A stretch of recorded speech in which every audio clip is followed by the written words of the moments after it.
day, good evening, or good night. Today, I welcome you to the second installment of Art Thrills. Blazing's the name, and today's story comes from user MantisShrimp47 from r/NoSleep, and it's titled, My Girlfriend Killed Someone in Front of Me. She says that she's a literal death. Hades was always a strange mix of modern and the epitome of an 18th century lady. She always waited for me to open the door for her, but insisted on splitting the check. She complained constantly about how the old days were better, but was also a lesbian. Not that I was complaining about the lesbian thing. Not when I got her out of it. She may have dropped a couple more of those and these in casual conversation than I was comfortable with, but she was also the funniest, most thoughtful person that I'd ever dated. She made dinner for us at least once a week, and it was always something delicious, but slightly strange. Haiti would make little cookies that she told me came from a cookbook of an 18th century French chef that later ended up being beheaded. Or a stew that was, according to her, a staple of the medieval diet or a specific method of preparing fish that originated in the Edo period of Japan.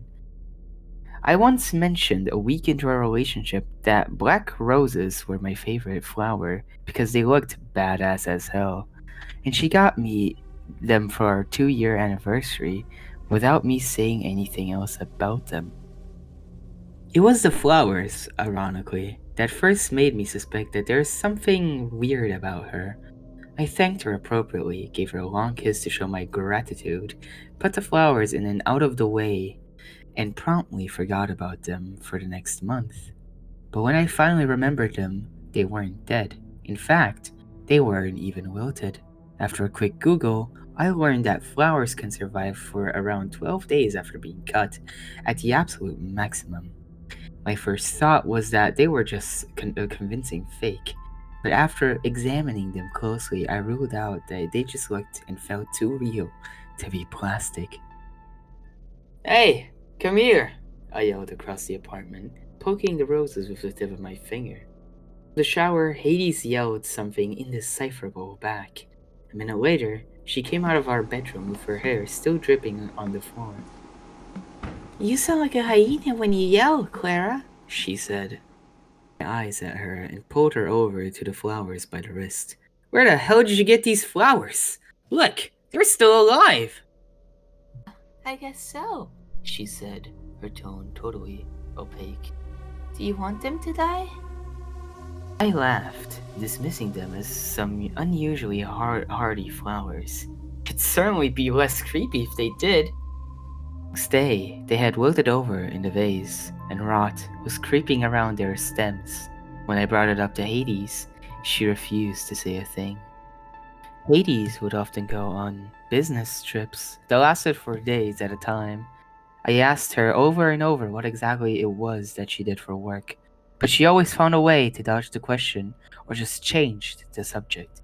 When she came back from them, the first thing she would do was sleep for a full day.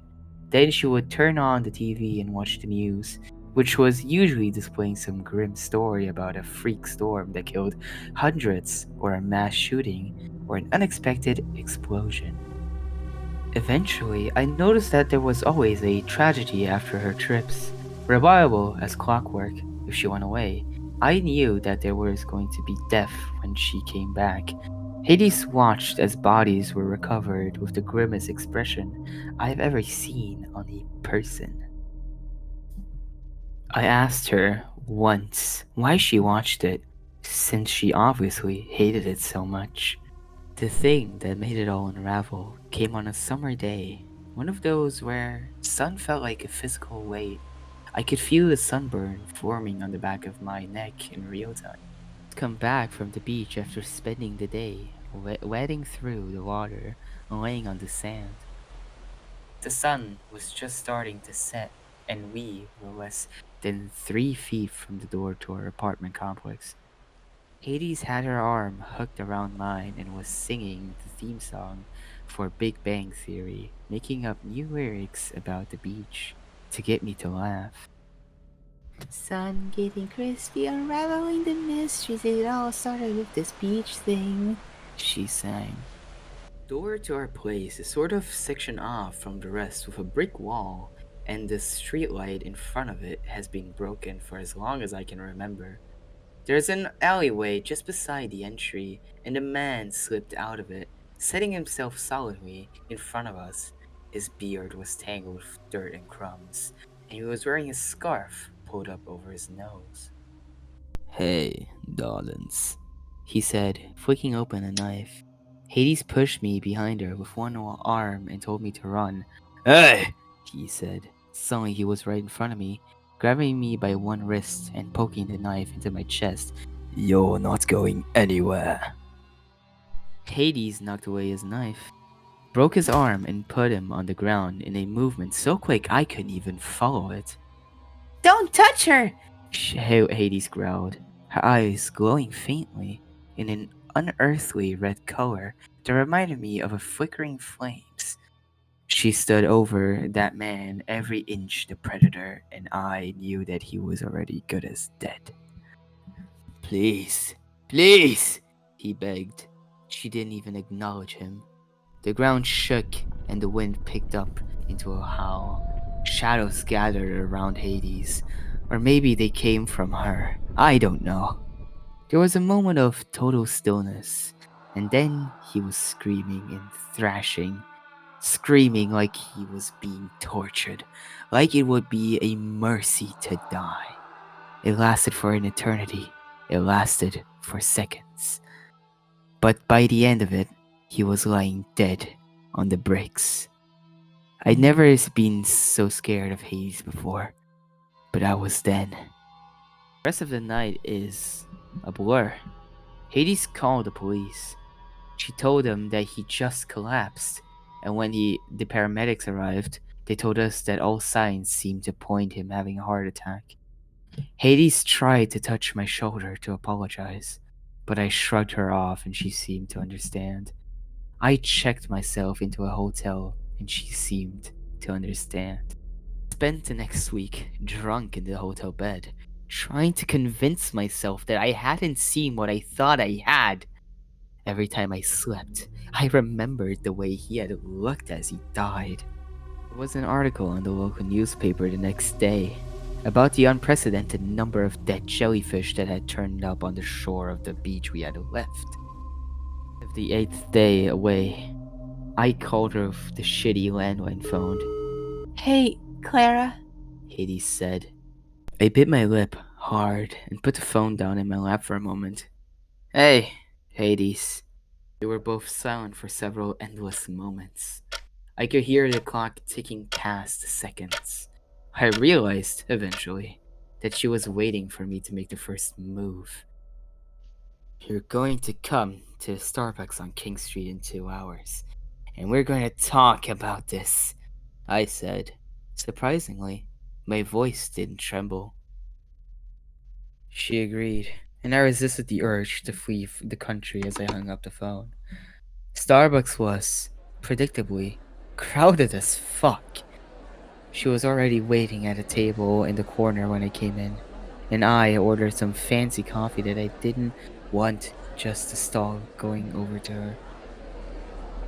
Soon enough, I couldn't put it off anymore, and I settled down across from her with my unreasonably large coffee. I slurped at it and tried to seem calm. "So," I said, "you killed that man." "Yes." She didn't volunteer any more than that. I should have known. Hades has always been infuriatingly stubborn. I sighed and slurped on my drink louder. "Why? How?" "I am death," she told me, completely serious. "And he threatened you." My straw fell out of my mouth and splattered hot coffee on her. "Fuck off!" I said. She was searching for something to clean up her shirt and cursing quietly the whole time. She didn't seem anything like death. She threw the stained towels into the trash without looking. "It's true. I'm so sorry that I scared you. I was just so angry at Rob for trying to hurt you, and I overreacted.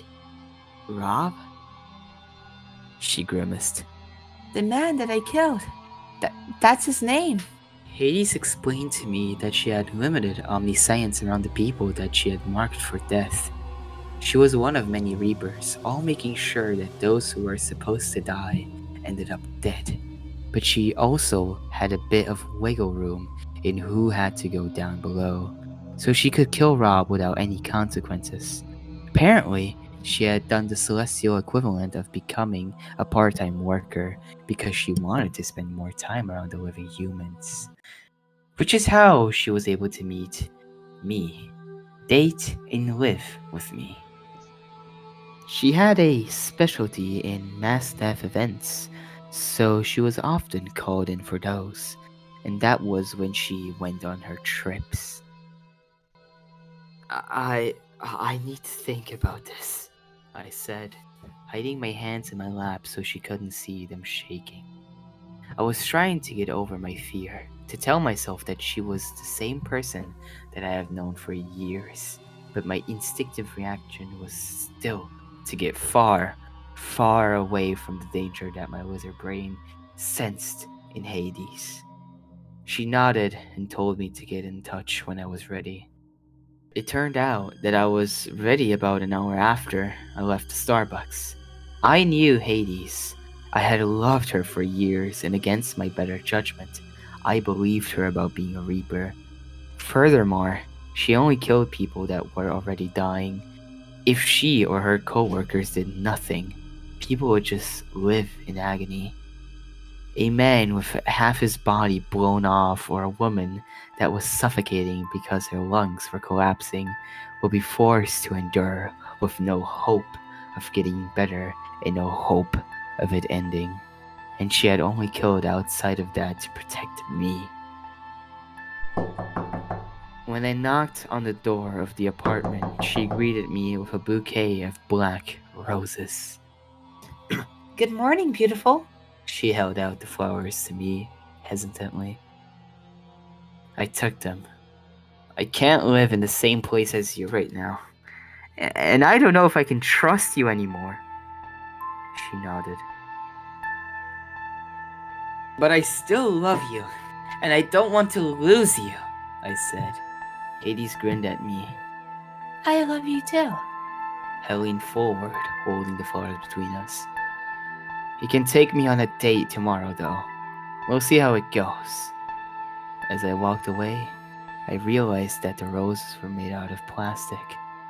They would never die. Well then, thank you for watching, and I hope you enjoyed this killer of a story. Well then, my little horror freaks, have a nice day, and until next time, keep the blaze burning.